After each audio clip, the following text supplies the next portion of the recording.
ಸುದೀಪ್ ಅವರ ಸಿನಿಮಾ ಬರುತ್ತೆ ಅಂದ್ರೆ ಅಭಿಮಾನಿಗಳಿಗೆ ಹೇಳಿಕೊಳ್ಳಲಾಗದಂತ ಖುಷಿ ಸ್ಟಾರ್ಟ್ ಆಗುತ್ತೆ. 6 ಅಡಿ ಲುಕ್ಕು, ಕದರು, ವಾಕಿಂಗ್ ಸ್ಟೈಲ್ ನ ನೋಡೋಕೆ ಕ್ಲಾಸ್ ಹಾಗೂ ಮಾಸ್ ಅಭಿಮಾನಿ ಪ್ರೇಕ್ಷಕರು ಥಿಯೇಟರ್ ಎದುರು ಕ್ಯೂ ನಿಲ್ತಾರೆ. ಅದಕ್ಕೆ ತಕ್ಕಂತೆ ಕಿಚ್ಚ ಅಭಿನಯದ ಹೆಬ್ಬುಲಿ ಸಿನಿಮಾ ಈಗಾಗಲೇ ದೇಶಾದ್ಯಂತ 500ಕ್ಕೂ ಹೆಚ್ಚು ಚಿತ್ರಮಂದಿರಗಳಲ್ಲಿ ತೆರೆ ಕಂಡು ಭರ್ಜರಿ ಪ್ರದರ್ಶನ ನೀಡುತ್ತಿದೆ. ಬಿಡುಗಡೆಗೂ ಮುನ್ನ ಈಗಾಗಲೇ 4 ದಾಖಲೆಗಳನ್ನ ಧೂಳಿಪಟ ಮಾಡಿರುವ ಕಿಚ್ಚನ ಸಿನಿಮಾದ ಗಳಿಕೆ ಬಗ್ಗೆ ಕೇಳಿದ್ರೆ ನಿಜಕ್ಕೂ ಶಾಕ್ ಆಗೋದಂತೂ ಗ್ಯಾರಂಟಿ. ಅಂದ ಹಾಗೆ ನಿರ್ಮಾಪಕರೇ ಹೇಳಿದಂತೆ ಹೆಬ್ಬುಲಿ ಸಿನಿಮಾ ನಿರೀಕ್ಷೆಯಂತೆ ಕನಿಷ್ಠ ಅಂದ್ರೂ 20 ಕೋಟಿ ಗಳಿಸಲಿದೆ ಎಂದು ಅಂದಾಜಿಸಲಾಗಿದೆ.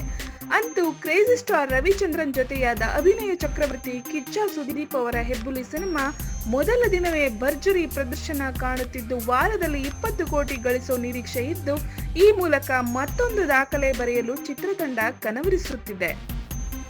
ಹೆಚ್ಚಿನ ಸಿನಿಮಾ ಮಾಹಿತಿಗಳಿಗಾಗಿ ಸಿನಿ ಸರ್ಕಲ್ನ ಸಬ್ಸ್ಕ್ರೈಬ್ ಮಾಡಿ. Thank you.